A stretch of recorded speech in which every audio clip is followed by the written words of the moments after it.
I saw this recipe for baked pumpkin donuts on bakerbynature.com and said, first of all, that's not a donut because a donut is fried. All this is a muffin with a hole in it. Secondly, I said that sounds pretty good, but I don't have a donut pan because why would I ever bake a donut when a baked donut is really just a muffin with a hole in it? So fourth, I took a look at the equipment I do have in stock and realized I have this donut hole / cake pop maker that my special lady friend insisted we add to our registry, but it's only been utilized maybe 3 times in the last 7 or 8 years.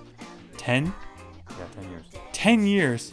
My that's a long time. So anyway, what I already did while I was rambling on and on was mix 175 grams all-purpose flour, a half a little tea salt, a whole little tea of baking powder, and about 1/2 of a big tea of pumpkin spice. Oh, by the way, today I'm drinking coffee because it's 8 a.m. and every now and then I have to set aside the gimmick for reason and accountability. Then for the wet stuff, I take 50 grams light brown sugar, 60 grams pumpkin puree, half a cup milk, and I whisk it all up. Then I add 2.5 tablespoons of melted butter. Okay, so while the butter melts, look at this hack. Yes, I weigh my pumpkin because I weigh as much as I possibly can while baking. With the rest of the can of pumpkin, I weigh out little 60-gram mounds onto a baking sheet. 60 grams equals 1/4 cup. Then I just pop this into the freezer. Okay, now back to the coup d'etat. The butter is melted, so I add it to the wet stuff and I whisk it good.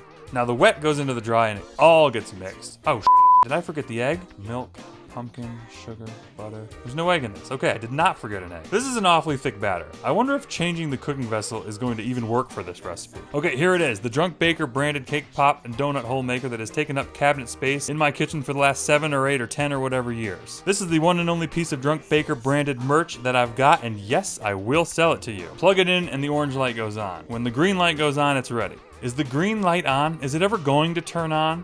And just so we're clear, yes, now I know that it's on. It is very clearly on, but in real life it was impossible to tell. So while I wait for a light to turn on that very clearly had already turned on some time ago, I make the cinnamon sugar coating. And I check the light on this janky ass machine again. I don't know. I just don't know. Forget it. Let's rock. Fill up all these holes and close it and wait. I don't know. Let's go with 6 to 8 minutes. That's what the manufacturer instructions for the machine say. Not taking into account what I'm even cooking. It's just a blanket set of cooking instructions for any element you choose to heat in this contraption.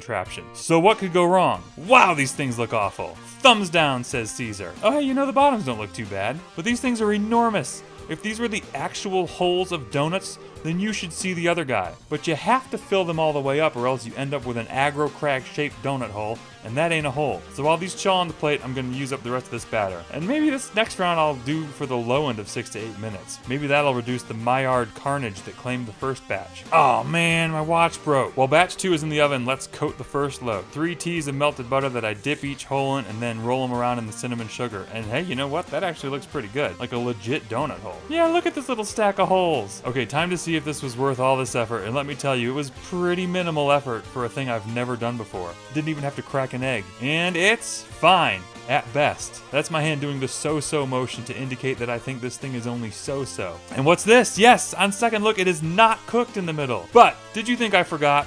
Fast forward a few hours, and here's a tray of little pre-measured 1/4 cup / 60-gram mounds of frozen pumpkin. Put them in a freezer bag and use them anytime you need a pumpkin fix. So it wasn't all for nothing.